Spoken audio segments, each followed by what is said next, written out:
യേശുക്രിസ്തുവിൻ്റെ പരിശുദ്ധമായ നാമം മഹത്വപ്പെടുമാറാകട്ടെ. ദൈവം നമുക്ക് ആഹാരം കഴിച്ച് ജീവിക്കാനായിട്ട് തന്നിരിക്കുന്നതാണ് വിശുദ്ധ വേദപുസ്തകം. നമ്മുടെ ആഹാരമാണ് വിശുദ്ധ വേദപുസ്തകം. നാം ആഹാരം കഴിക്കേണ്ടത്, ആഹാരം കഴിച്ച് ജീവിക്കേണ്ടത് എല്ലാം ഈ വിശുദ്ധ വേദപുസ്തകത്തിലാണുള്ളത്. എന്നാൽ അതോടൊപ്പം തന്നെ അതുകൊണ്ട് വേദപുസ്തകം എവിടെ പ്രസംഗിച്ചാലും, ആര് പ്രസംഗിച്ചാലും, എന്ത് പ്രസംഗിച്ചാലും വേദപുസ്തകമല്ലേ, അതുകൊണ്ട് അത് പോയി കേൾക്കാം, അങ്ങനെ കേൾക്കാൻ പോകുന്ന ആളുകളുമുണ്ട്. വേദപുസ്തകമല്ലേ, ആര് പ്രസംഗിച്ചാൽ എന്താ എന്ന് ചിന്തിച്ചു പോകുന്നതായ ആളുകളുമുണ്ട്. അത് വേദപുസ്തകം തന്നെ വിലക്കിയിട്ടുള്ള കാര്യമാണ്. വേദപുസ്തകം ആര് പ്രസംഗിച്ചാലും അതുപോയി കേൾക്കരുതെന്ന് വേദപുസ്തകം തന്നെ പഠിപ്പിക്കുന്നുണ്ട്. 1 യോഹന്നാൻ 4-ാം അധ്യായത്തിൽ പറയുന്നുണ്ട്, എൻ്റെ 1-ാം വാക്യത്തിൽ പറയുന്നുണ്ട്, എല്ലാ ആത്മാക്കളെയും വിശ്വസിക്കരുത്. പലതരം ആളുകളുണ്ട്, ആത്മാക്കൾ പലതുണ്ട്. ദൈവവചനം പറയുന്നുണ്ട്. അതുകൊണ്ട് എല്ലാ ആത്മാക്കളെയും വിശ്വസിക്കരുത്. ആത്മാക്കൾ കർത്താവിൽ നിന്നുള്ളതോ എന്ന് ശോധന ചെയ്യണം. നാം കേൾക്കുന്ന വചനം ശോധന ചെയ്യണം. അതോടൊപ്പം തന്നെ അതിൻ്റെ മുഴുവനും കാര്യങ്ങളെ ഞാൻ പറയുന്നില്ല, ഒറ്റ കാര്യം മാത്രം നിങ്ങൾ ശ്രദ്ധിച്ചാൽ മതി. യേശുവിനെ പോലെ ആകണം എന്ന് പഠിപ്പിക്കുന്ന സ്ഥലത്ത് നിങ്ങൾ പോയി വചനം കേൾക്കുക. തീർച്ചയായും നമ്മളതാ ചെയ്യുന്നുള്ളൂ. യേശുവിനെ പോലെ ആകണം. അതുപോലെ തന്നെ വചനം പറയുന്നവനും യേശുവിനെ പോലെ ആകണം എന്ന ആഗ്രഹത്തോടെ ജീവിക്കുന്നവരും പറയുന്ന വചനം കേൾക്കണം. ദൈവത്തിന് സ്തോത്രം. അതെല്ലാം ഈ സുവിശേഷ കേൾവിയുടെ ബാലപാഠങ്ങളാണ്. മനസ്സിലാക്കിയില്ലെങ്കിൽ നിങ്ങളുടെ പണം പോവും, നിങ്ങളുടെ മാനം പോവും, നിങ്ങളുടെ സമയം പോവും, പല നഷ്ടങ്ങളും നിങ്ങൾക്ക് വരും. അതുകൊണ്ട് യേശുവിനെ പോലെ ആകണം, നിങ്ങൾ ഓരോരുത്തരും യേശു ക്രിസ്തുവിനെ പോലെ ആകണം എന്ന് പഠിപ്പിക്കുകയും അങ്ങനെ ആകണമെന്നുള്ള ആഗ്രഹത്തോടെ ജീവിക്കുകയും ചെയ്യുന്നവർ പറയുന്ന വചനമാണ് നാം കേൾക്കേണ്ടത്. അപ്പോൾ നമുക്ക് തെറ്റുപറ്റുകയില്ല. ദൈവത്തിന് സ്തോത്രം. നാം ഇന്ന് ചിന്തിക്കാൻ പോകുന്നത് നമ്മുടെ ഉത്തരവാദിത്തം, 2 ഉത്തരവാദിത്തങ്ങൾ. നമ്മുടെ തന്നെ ജീവിതം, നമ്മുടെ തന്നെ അനുഭവങ്ങൾ നമുക്ക് തന്നെ വഹിക്കാവുന്നതാകണമെങ്കിൽ, നമ്മുടെ തന്നെ അനുഭവങ്ങൾ നമുക്ക് തന്നെ വഹിക്കാവുന്നതാകണമെങ്കിൽ 2 ഉത്തരവാദിത്തങ്ങൾ നാം നിർവഹിക്കണം. ഒന്ന് നമുക്കൊന്ന് വായിച്ചു നോക്കാം. 1 കൊരിന്ത്യർ ലേഖനം 13-ാം അധ്യായം അതിൻ്റെ 2-ാമത്തെ വാക്യം വായിക്കാം. എനിക്ക് പ്രവചനവരമുണ്ടായിട്ട് സകല മർമ്മങ്ങളും സകല ജ്ഞാനവും ഗ്രഹിച്ചാലും മലകളെ നീക്കുവാൻ തക്ക വിശ്വാസമുണ്ടായാലും സ്നേഹമില്ല എങ്കിൽ ഞാൻ ഏതുമില്ല. ദൈവത്തിന് സ്തോത്രം. 2 കൊരിന്ത്യർ 10:4 കൂടെ വായിക്കണം. മലകളെ നീക്കുവാൻ തക്ക വിശ്വാസം എനിക്കുണ്ടാകണം. അത് ഓരോ മനുഷ്യനും ഉണ്ടാകേണ്ടതാണ്. അപ്പോസ്തലനായ പൗലോസ് പഠിപ്പിക്കുകയാണ്, നിങ്ങളുടെ ജീവിതത്തിൽ ഉണ്ടാകി വരുന്ന മലകളെ മാറ്റുവാൻ തക്ക വിശ്വാസം നിങ്ങൾക്കുണ്ടാകണം. അതുപോരാ, പക്ഷേ അതെങ്കിലും നിങ്ങൾക്കുണ്ടാകണം. അത് വേറൊരാളല്ല മാറ്റിത്തരേണ്ടത്. നിങ്ങളുടെ ജീവിതത്തിലെ മലകൾ, നിങ്ങൾക്ക് മുന്നോട്ട് പോകാൻ തടസ്സമുണ്ടാക്കുന്ന മലകളെ നീക്കുവാൻ തക്കതായ വിശ്വാസം നിങ്ങൾക്കുണ്ടാകണം. എന്നാൽ അതും പോരാ, പിന്നെ അതിനപ്പുറമുള്ളതായ സ്നേഹത്തിലേക്ക് നിങ്ങൾ കിടക്കണം. അപ്പോൾ നമുക്ക് തന്നെ വേണ്ടിയതായ ഒന്നാമത്തെ ഒരു കാര്യം എന്താ? നമ്മുടെ ജീവിതത്തിലെ മലകൾ എന്ന് പറഞ്ഞാൽ തടസ്സങ്ങൾ, ബുദ്ധിമുട്ടുകൾ, നമുക്ക് മറികടക്കാനാവാത്ത പ്രശ്നങ്ങൾ, അതിനെ നീക്കുവാൻ തക്കതായ വിശ്വാസം അത് നിങ്ങൾക്കുണ്ടാകണം. അത് വേറൊരാൾക്ക് ചെയ്തു തരുന്ന കാര്യമല്ല, നിങ്ങൾക്കതുണ്ടാകണം. അത് നിങ്ങൾക്കുണ്ടായിട്ട് അവിടെയും തീർന്നില്ല. ആ വിശ്വാസം നിങ്ങൾക്കുണ്ടായാലും പോരാ, നിങ്ങൾ അതിനപ്പുറമുള്ളതായ സ്നേഹത്തിലേക്ക് കൂടെ കിടക്കണം. രണ്ടാമത്തെ കാര്യം 2 കൊരിന്ത്യർ 10:4 ഞങ്ങളുടെ പോരിന്റെ ആയുധങ്ങളോ ജഡീകങ്ങളല്ല, കോട്ടകളെ ഇടിപ്പാൻ ദൈവസന്നിധിയിൽ ശക്തിയുള്ളവ തന്നെ. ദൈവത്തിന് സ്തോത്രം. നിങ്ങളുടെ ജീവിതത്തിൽ, എൻ്റെ ജീവിതത്തിൽ സാത്താനുണ്ടാക്കുന്ന കോട്ടകളുണ്ട്. ആ കോട്ടകളുടെ മുമ്പിൽ ഞാൻ നിന്നു പോവും. ആ കോട്ടകളുടെ മുമ്പിൽ നാം തടസ്സപ്പെട്ടു പോവും. നമ്മുടെ ജീവിതം അടഞ്ഞ പോലെ തോന്നും, മുന്നോട്ട് പോകാൻ പറ്റാത്ത അവസ്ഥയിലാവും. അതാണ് ആ കോട്ടകൾ എന്ന് പറയുന്നത്. അല്ലെങ്കിൽ നാം അകപ്പെട്ടു പോകുന്ന കോട്ടകൾ. നമുക്ക് ചുറ്റും വന്ന് സാത്താൻ കോട്ട കെട്ടും. ആ കോട്ടകളെ നാം ഇടിക്കണം. ആ കോട്ടകളെ ഇടിക്കണം. അത് നമ്മുടെ കഴിവുകൊണ്ടോ വിദ്യാഭ്യാസം കൊണ്ടോ പണം കൊണ്ടോ പാരമ്പര്യം കൊണ്ടോ ശുശ്രൂഷ കൊണ്ടോ ഒന്നും നടക്കുന്ന കാര്യമല്ല. അതിന് ദൈവത്തിൻ്റെ ആയുധങ്ങൾ ഉപയോഗിച്ചേ ഇടിക്കാൻ പറ്റുകയുള്ളൂ. അപ്പോൾ ഒന്നാമത് നമുക്ക് നമ്മുടെ മലകളെ ജയിക്കാൻ തക്കതായ വിശ്വാസം ഉണ്ടാകണം.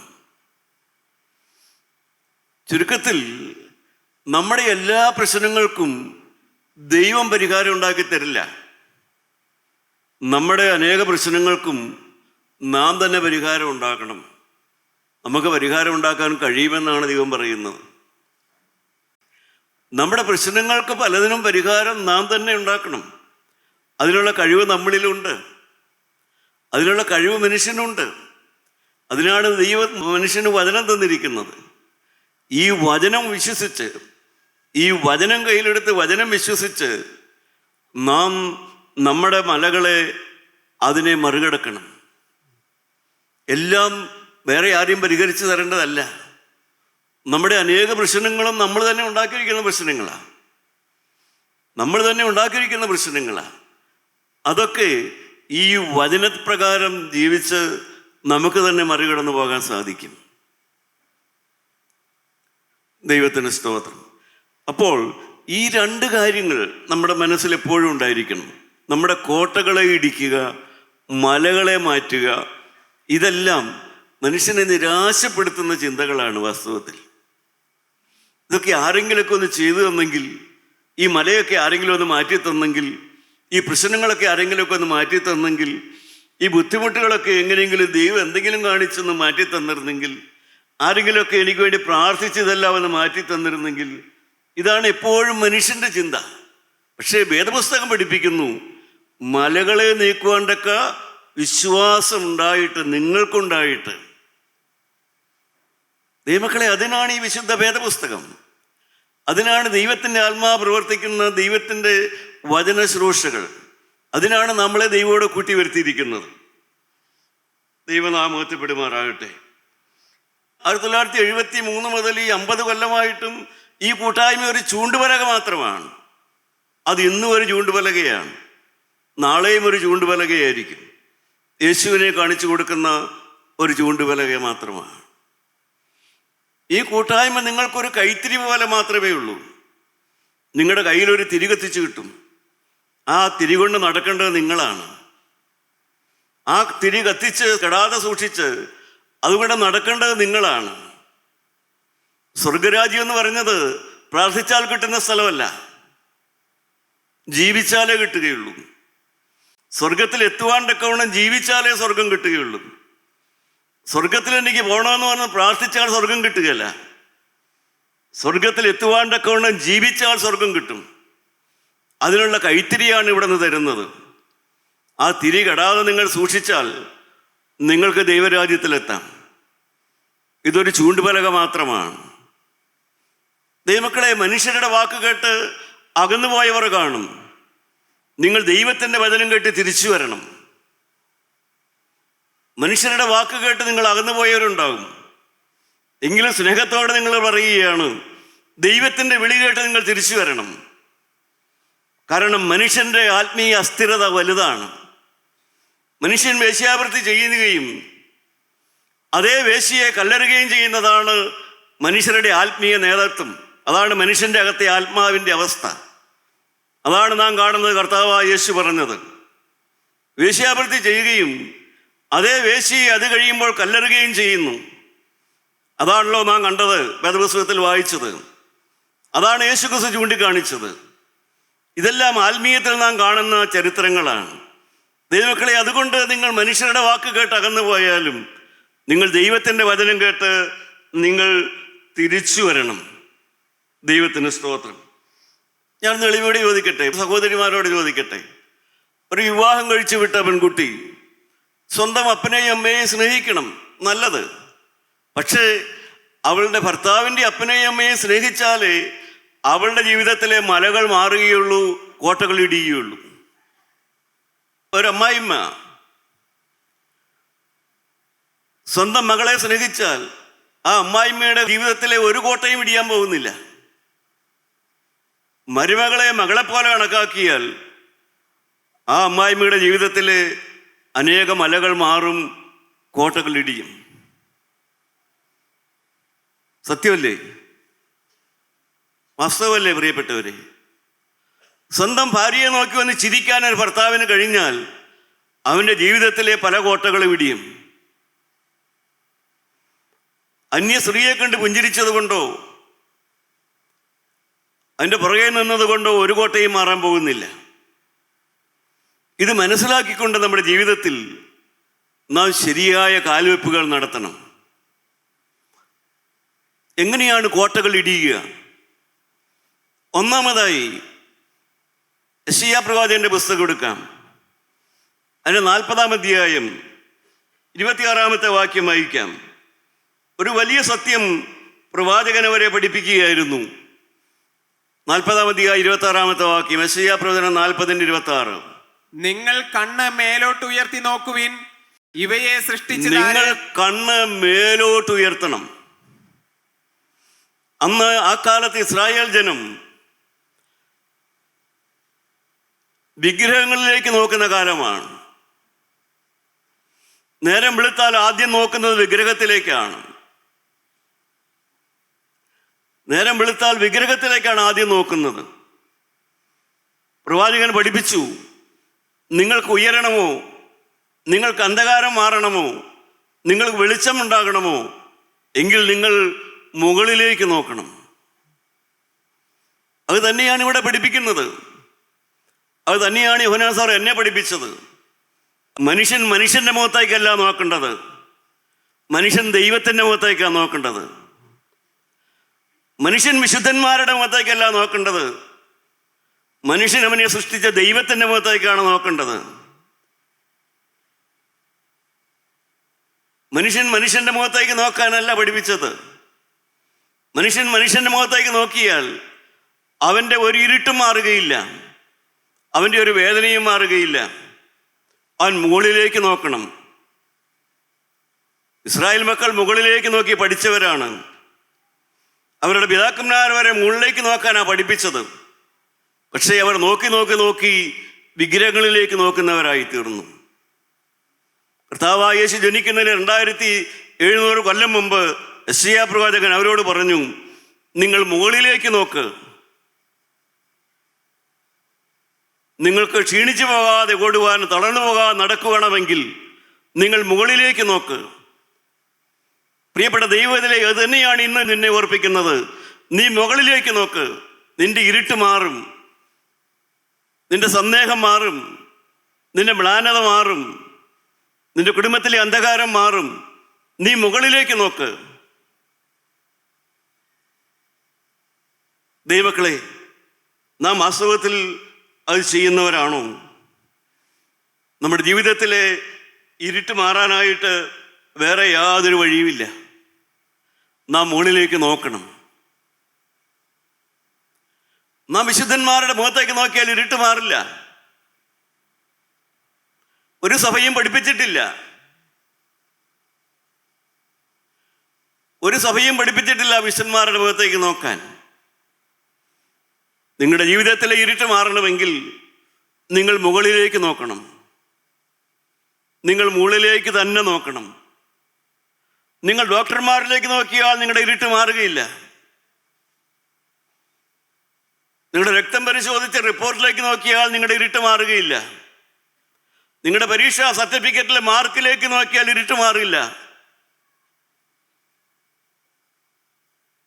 പ്രിയപ്പെട്ടവരെ, നിങ്ങളുടെ ശമ്പള സ്ലിപ്പിലേക്ക് നോക്കിയാൽ ഇരുട്ട് മാറുകയില്ല.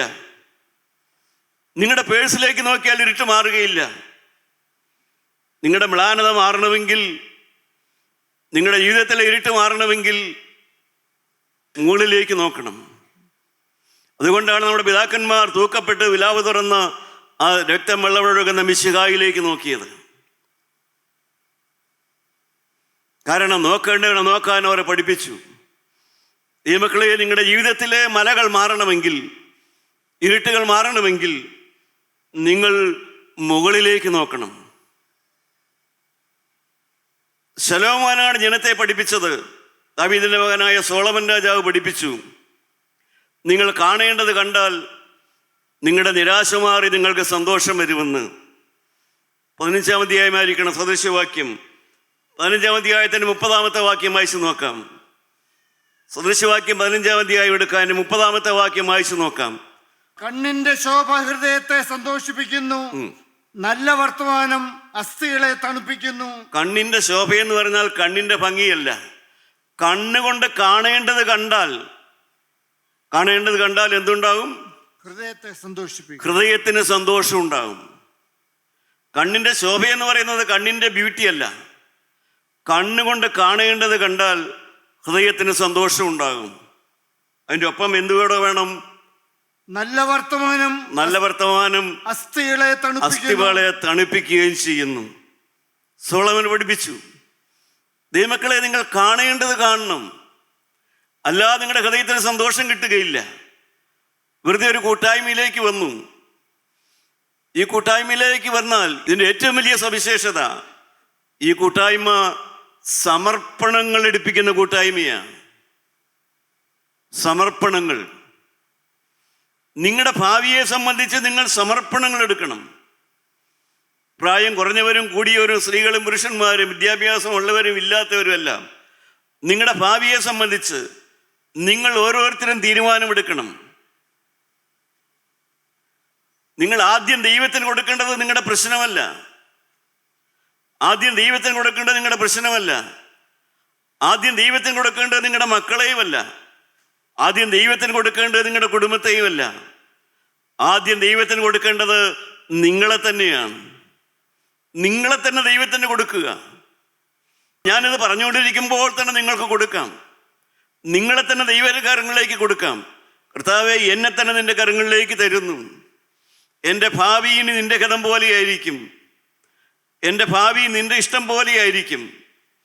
എൻ്റെ ജീവിതത്തിലെ പഴയ പാളിച്ചകളോട് ഞാൻ യാത്ര പറയുന്നു. നിന്റെ ഹൃദയപ്രകാരം ജീവിക്കാൻ ഞാൻ തീരുമാനിക്കുന്നുവെന്ന് പറഞ്ഞുകൊണ്ട് വേണം നിങ്ങളിതിൽ പങ്കെടുക്കാനായിട്ട്. ആ തീരുമാനത്തോടെ വേണം നിങ്ങൾ ഇനിയും പങ്കെടുക്കാനായിട്ട്. നിന്റെ ഇഷ്ടപ്രകാരം ജീവിക്കാൻ ഞാൻ തീരുമാനിക്കുന്നു. ദൈവമക്കളെ, നിങ്ങളെ തന്നെ ദൈവകരങ്ങളിലേക്ക് കൊടുക്കുക. എന്നിട്ട് കാണേണ്ടത് കാണുക. എന്താണ് കാണേണ്ടത്?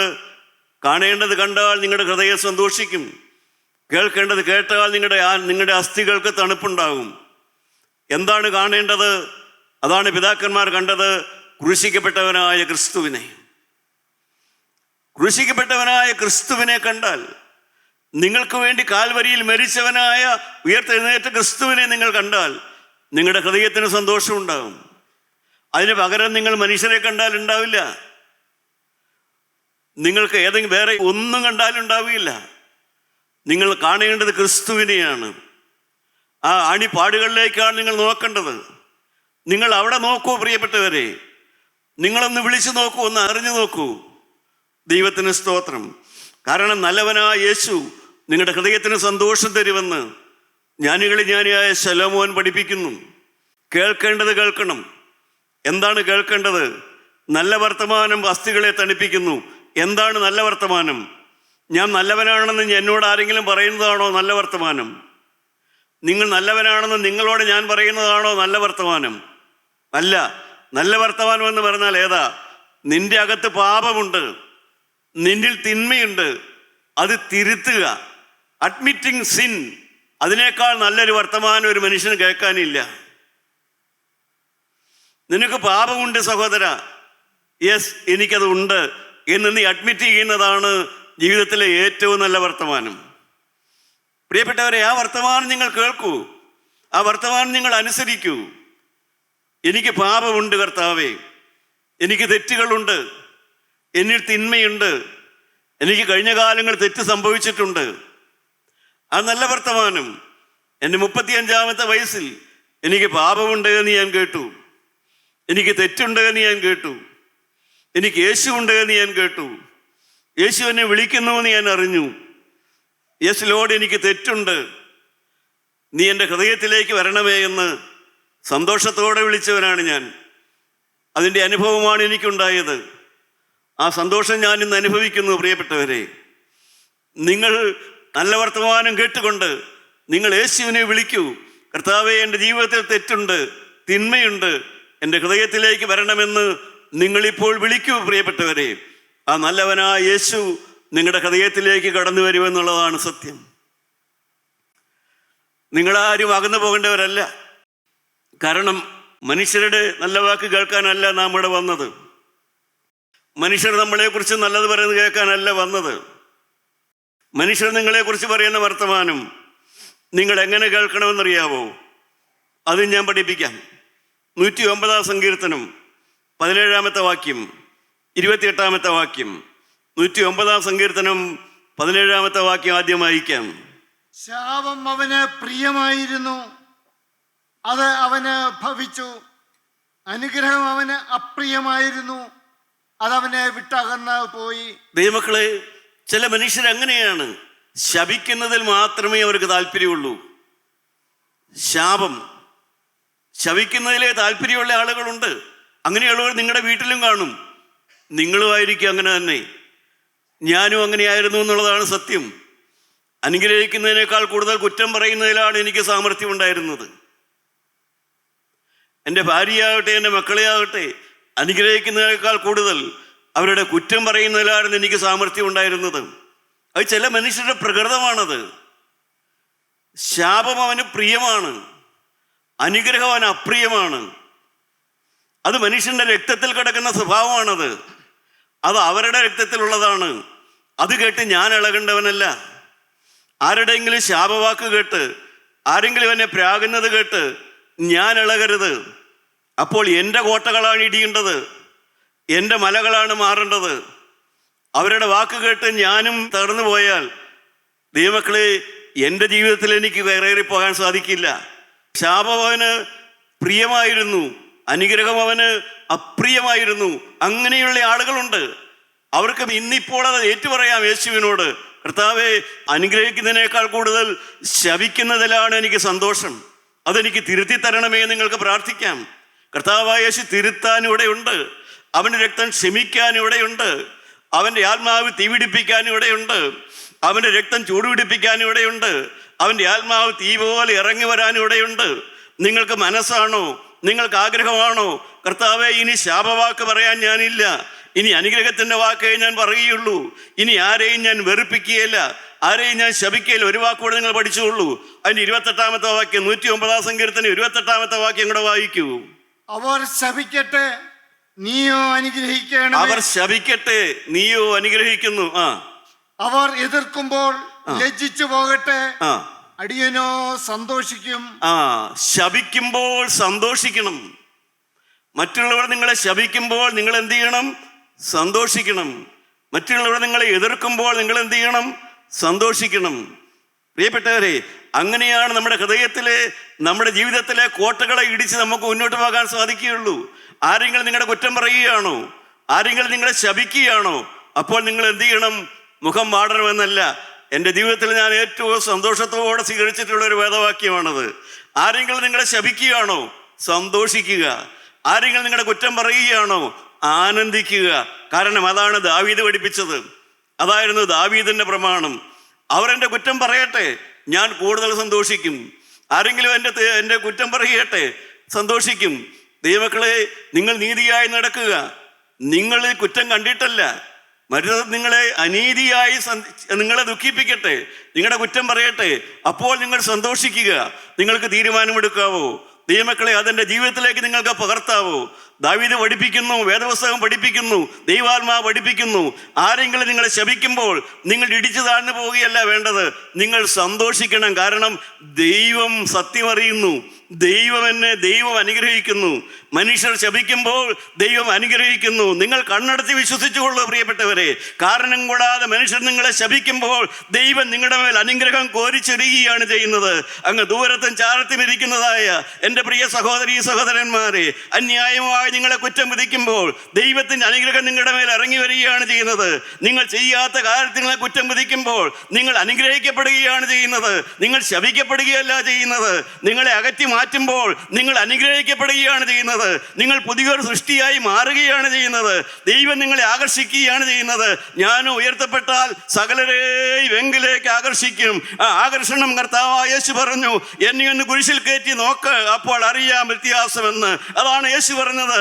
എന്നെ കുരിശിലേക്കൊന്ന് ഉയർത്തി നോക്ക്, അപ്പോൾ അറിയാം മാറ്റം വരുന്നത് എങ്ങനെയാണെന്ന് അറിയാം. കർത്താവായ യേശുവിനെ കാൽവരി കുരിശിലേക്ക് ഉയർത്തിയപ്പോൾ മാറ്റം വന്നത് അനുഭവിച്ചു. ആ പെരുങ്കള്ളൻ ആ കുരിശിലേക്ക് നോക്കി, അവന് മാറ്റം വന്നു. പ്രിയ ദൈവവേദലേ, അവനിലേക്ക് നോക്ക്. യേശു വെല്ലുവിളിച്ചു, എന്നിലേക്ക് നോക്ക്, ഉയർത്തപ്പെട്ടാൽ ഞാൻ ആകർഷിക്കും. ഹല്ലേലൂയ. ദൈവമക്കളെ, 2000 കൊല്ലം മുമ്പ് കള്ളൻ ആകർഷിക്കപ്പെട്ടു. AD 64 പൗലോസ് അപ്പോസ്തലൻ ആകർഷിക്കപ്പെട്ടു. ദൈവത്തിന് സ്തോത്രം. ഏതാണ്ട് AD 300-350 ആണ്ടിൽ സഭയുടെ പിതാക്കന്മാർ ആകർഷിക്കപ്പെട്ടു. അവൻ ഉയർത്തപ്പെട്ടു, ആകർഷിക്കപ്പെട്ടു. ഏതാണ്ട് AD 1800-കളിൽ നവോത്ഥാന പിതാക്കന്മാർ എഴുന്നേറ്റ് വന്നു, ഉയർത്തപ്പെട്ടു. ദൈവമക്കളെ, 1973 കാലഘട്ടത്തിൽ ഈ പാവപ്പെട്ട ദേശത്ത്, ഈ പട്ടിണിപ്പാവങ്ങളുടേതായ ദേശത്ത് ദൈവത്തിന്റെ ആകർഷണം ഇറങ്ങി വന്നു, ദൈവത്തിന്റെ ആത്മാവ് ഇറങ്ങി വന്നു.